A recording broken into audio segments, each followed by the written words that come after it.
Let's talk about something that many people saw, but few are willing to openly acknowledge. At the 2025 Cheerleading Worlds, Top Gun Revelation came in second to the California All-Stars Black Ops in the medium co-ed level 6 division. This came as a shock to many, even fans of Black Ops, because Revelation had been on a winning streak. Cheersport, NCA, even the previous Worlds, Revelation seemed to be on top of the world.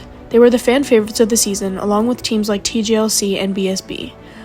All three teams had the crowd screaming their lyrics. As someone who went to Worlds, I will tell you it was surreal to hear the whole crowd sing and chant in unison to their elites. But after Revelation had a deduction, a bobble, on day 2 of Worlds, the title went to the California All-Stars Black Ops. Revelation's raw score was higher, sure, but a deduction is a deduction, and I believe that the Golden Globe went home to the most deserving team. Revs were awarded their Silver Globe, and instead of grace, what we saw from Revelation backstage, online, and even in the arena wasn't just disappointment. It was poor sportsmanship. It was unprofessional. It was disappointing.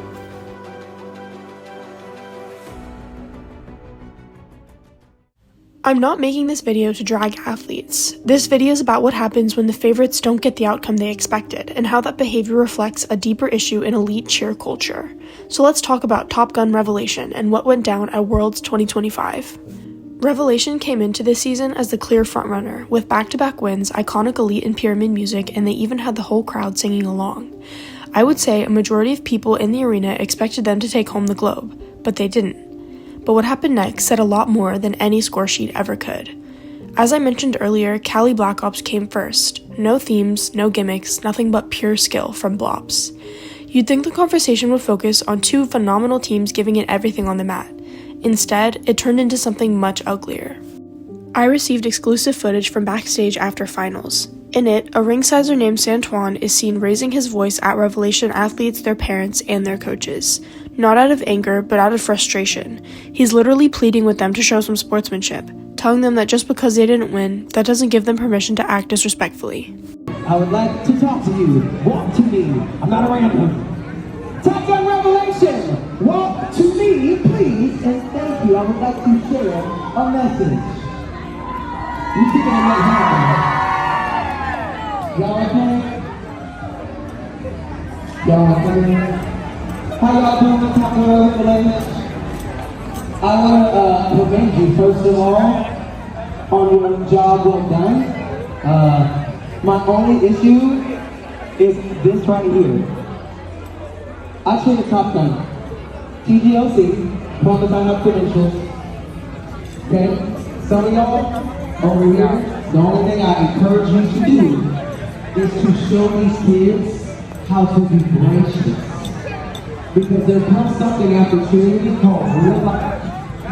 And if you show them that if it doesn't go their way now and you have a stank attitude, they will never ever really register what you say because you showed them exactly what they did that you told them not to do.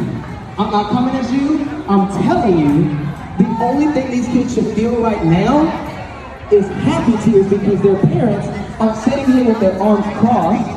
They're clapping for their athletes that earn second. You are Top Gun Revelation and the entire world knows who you are. Why are you sitting here crossing your arms when everyone out there wishes they could be you? And I'm not talking to the athletes, I'm talking to the parents. So right now, every single parent in here, take your phone down, put your hands together because your kids deserve to feel good about this moment. Put your hands together. This is Top Gun Revelation. Your kids are crying, that doesn't mean you have to. Show them love. Because when they fall short, they don't fail. When they get out of real life and they don't get their way, they will push forward with their head held high, dignity intact. Poise is how we move. So, I'm calling out the parents right now. Your kids are too good for this attitude. So clap it up one more time for the greatest team to ever do it. Now, once again, I'm Santoan, I cheer Top Gun. You're welcome. Now, I'm speaking to the kids. Look at me. Y'all did amazing. I know these are tears that you're like, oh my God, I care. Today wasn't perfect. You did incredible. You brought smiles. You created magic.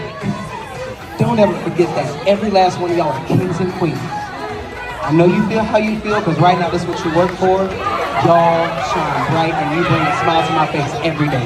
Whether I do your work or not, I love y'all. And I will always applaud you, and I vow and give you your flowers right this second. Please make some noise once again for Top Gun Revelation.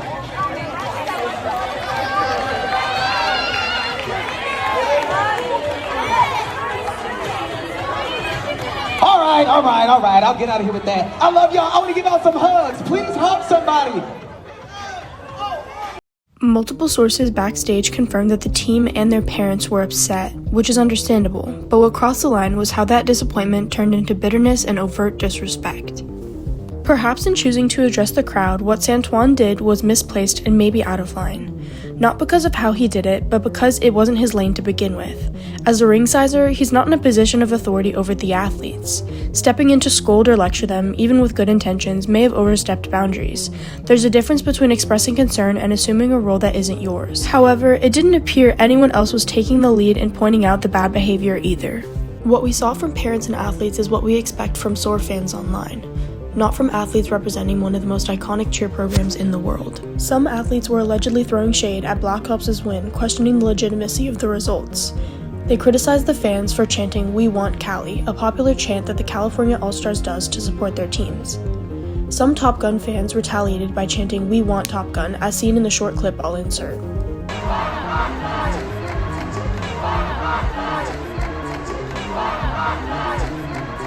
This isn't the first time Top Gun has shown questionable sportsmanship under pressure.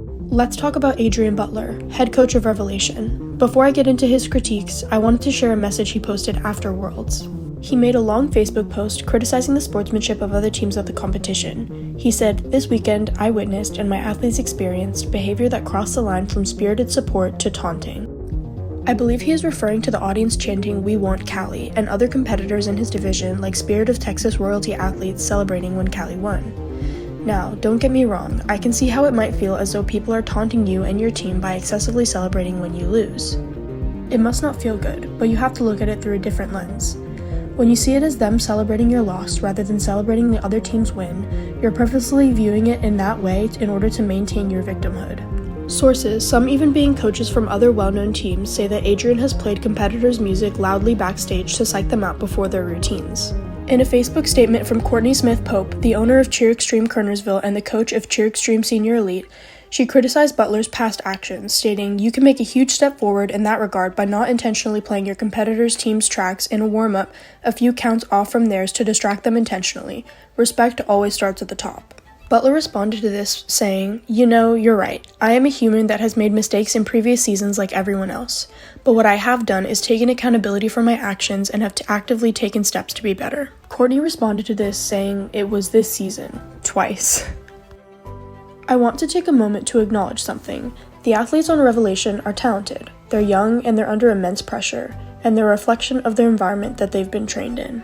Which is exactly the point. If coaches normalize pettiness and disrespect behind closed doors, athletes absorb this as acceptable behavior, and it becomes the standard. Revelation is one of the most idolized senior teams in cheer right now. Little kids look up to them, young cheerleaders want to be them. They see their idols on Revelation acting out, and they think that's how champions behave when they lose, that it's okay to sulk, throw shade, and undermine the hard work of other teams. That's how cheer gets toxic. If a smaller, less established gym acted this way after losing, the community would be up in arms. But because it's Top Gun, the favorites, the icons, and the program with the rings, they get a pass. And that's a problem. We have to hold everyone to the same standard, big gym or small, first place or fifth. Winning with grace is easy, losing with grace is where real sportsmanship shows up. Now, I want to take a moment to acknowledge the California All-Stars Black Ops. They handled their win with class. No gloating, no petty comments, just excitement and pride in a well-earned victory. They came in clean, nailed their routine, and proved that even the favorites can be beaten. And they deserve the moment, not to be overshadowed by backstage tantrums. I believe we should use the situation as a turning point for our community. Do we want a culture where only the projected winners get to celebrate when they win? Or allow situations where the second any other team wins, they're questioned and dismissed?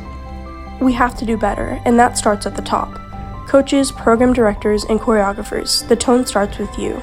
If your athletes can't lose with grace, then the trophies mean nothing. Let's cheer each other on, even when we don't win.